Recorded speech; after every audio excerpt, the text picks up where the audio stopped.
Quando chegou a vez de Esther, Artaxerxes agradou-se tanto dela que a escolheu para a esposa, e as bodas foram celebradas no 7º ano de seu reinado, no 12º mês, de nome Adar.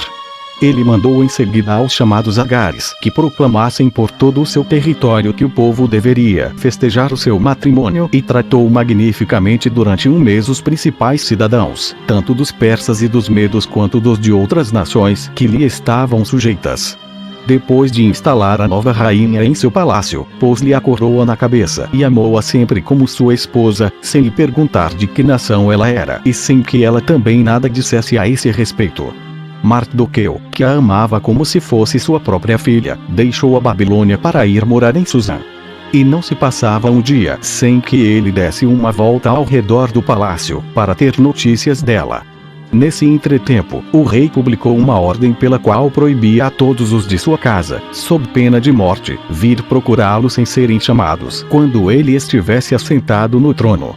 Guardas armados junto de sua pessoa tinham ordem para afastar qualquer um que ousasse se aproximar. Ele empunhava uma vara de ouro e, quando queria conceder graça a alguém que se apresentara sem ser chamado, ele o tocava com ela. A pessoa então deveria beijá-la, e assim evitava a morte. Algum tempo depois, 2 eunucos, chamados Bigtã e Teres, fizeram uma conspiração para matar o rei. Um judeu de nome Barnabas, que servia a um deles, avisou Mardoqueu. Este comunicou-o imediatamente ao rei, por meio de sua sobrinha, a rainha Esther. Eles foram presos e enforcados. Artaxerxes não recompensou a Mardoqueu pelo serviço prestado, mandou apenas registrar o fato em suas crônicas e permitiu-lhe entrar no palácio como se fosse um de seus familiares. Esther 3. Um amalequita chamado Amã, filho de Amedata, desfrutava então tal prestígio que quando ele entrava no palácio os persas e os estrangeiros eram obrigados, por ordem do rei, a se prostrar diante dele. Mardoqueu era o único que não lhe prestava essa homenagem, porque a lei de Deus o proibia. Amã, tendo notado isso, perguntou-lhe de que nação ele era. Sabendo que era judeu, ficou muito irritado e exclamou: Ora! Os persas, que são livres, põem no joelho em terra diante de mim, e esse escravo não se digna fazer o mesmo. Como ele era por natureza inimigo mortal dos judeus, porque os amalequitas haviam sido outrora vencidos por eles, o seu furor cresceu tanto que seria muito pouco, para a sua vingança, mandar matar Mardoqueu. Seria necessário exterminar toda a nação judaica. Ele foi então falar com o rei e disse-lhe que existia espalhado por todo o seu território um certo povo que era inimigo de todos os demais e cujas leis, cerimônias e costumes eram totalmente estranhos, sendo odiosos aos outros homens, e que o maior favor que podia fazer aos seus súditos era exterminá-lo. Mas, para que as rendas do soberano não fossem diminuídas com isso, ele lhe oferecia de boamente 40.000 talentos de prata, por prestar tão grande serviço, ou seja, livrar o império de tal peste. O rei respondeu que, quanto ao dinheiro, ele o restituiria de boa vontade. E, quanto ao que se referia àquela classe de gente, deixava tudo ao critério de Amã. Amã, depois de haver obtido o que desejava, mandou publicar, em nome do rei, em todo o seu território um édito, cujas palavras eram estas: O grande rei Artaxerxes, aos 127 governadores que constituímos desde as Índias até a Etiópia, saudação. Muitas e várias nações estão sujeitas ao nosso império, e estendemos o nosso domínio sobre a terra o quanto quisemos, porque, em vez de tratar os nossos súditos com rigor, não temos mais prazer que lhes dar todas as demonstrações de nossa estima e bondade, fazendo-os desfrutar muita paz. E, para isso, envidamos os maiores esforços para que a sua felicidade seja eterna. Por isso, tendo sido avisados por Amã, a quem honramos mais que a qualquer outro com o nosso afeto, pela sua fidelidade, probidade e sabedoria, de que há um povo espalhado por toda a terra o qual é inimigo de todos os outros e possui leis e costumes próprios, e tem por inclinação natural um grande ódio aos reis, não tolerando dominação alguma, nem a nossa, nem a prosperidade do nosso império. Desejamos e ordenamos que quando Amã, a quem consideramos como pai, vos der a ordem, exterminais inteiramente esse povo, com as suas mulheres e filhos, sem poupar um sequer, e sem que a compaixão seja mais forte sobre o vosso espírito que a obediência. o que entendemos seja feito no 13º dia do 12º mês do presente ano, a fim de que, sendo mortos no mesmo dia esses inimigos públicos, possais passar em paz e tranquilidade o resto de vossas vidas. Depois que essa carta em forma de édito foi publicada por toda parte, todos se prepararam para exterminar os judeus no tempo determinado e se dispuseram a fazer a mesma coisa na cidade de Suzã, capital da Pérsia, que por isso estava muito agitada. No entanto, o rei e Amã passavam os dias em banquetes. Ester 4. Quando Mardoqueu soube do conteúdo daquele cruel édito, rasgou as próprias vestes, cobriu-se com um saco, espalhou cinza sobre a cabeça e saiu clamando por toda a cidade que era horrível querer destruir daquele modo uma nação inocente.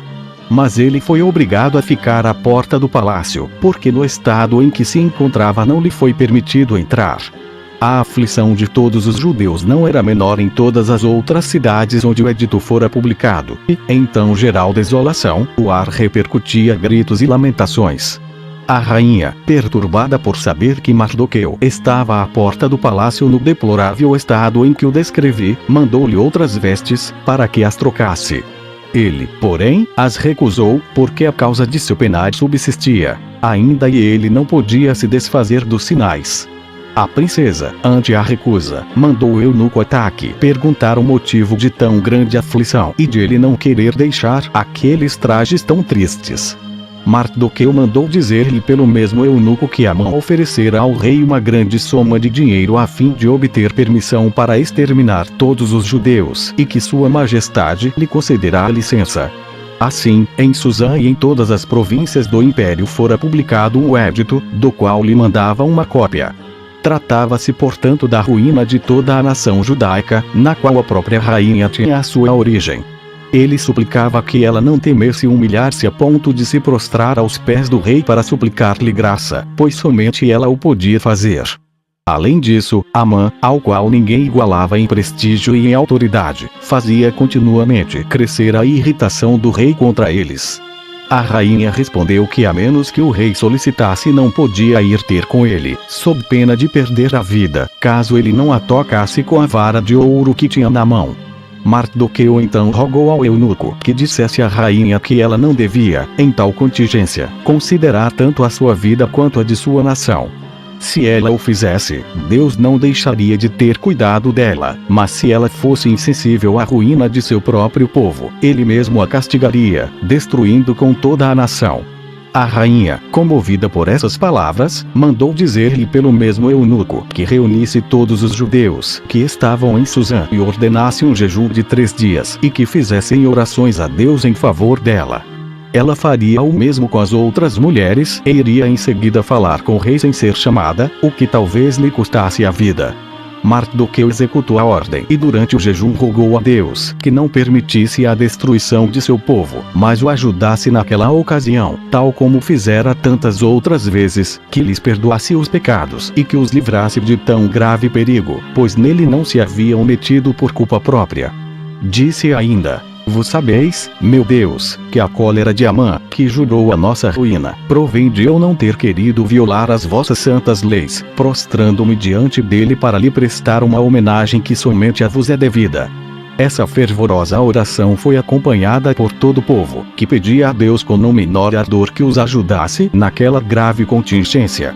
A rainha, por seu lado, em vestes de luto, passou esses 3 dias prostrada por terra, sem comer nem beber e sem cuidar de sua pessoa. Ela pedia a Deus, sem cessar, que tivesse compaixão dela, pondo-lhe na boca o que devia dizer ao rei e tornando-a mais agradável aos seus olhos do que nunca, a fim de que, em tal perigo, pudesse não somente atrair a sua clemência sobre ela e sobre os de sua nação, mas fazer ele voltar a sua cólera contra os inimigos, de modo que caíssem na mesma desgraça em que os queriam precipitar. Ester 5. Depois de assim orar durante 3 dias, ela tirou as vestes tristes e revestiu-se de outras, magnificamente ricas, as quais ajuntou os ornamentos com os quais se podem enfeitar uma grande rainha.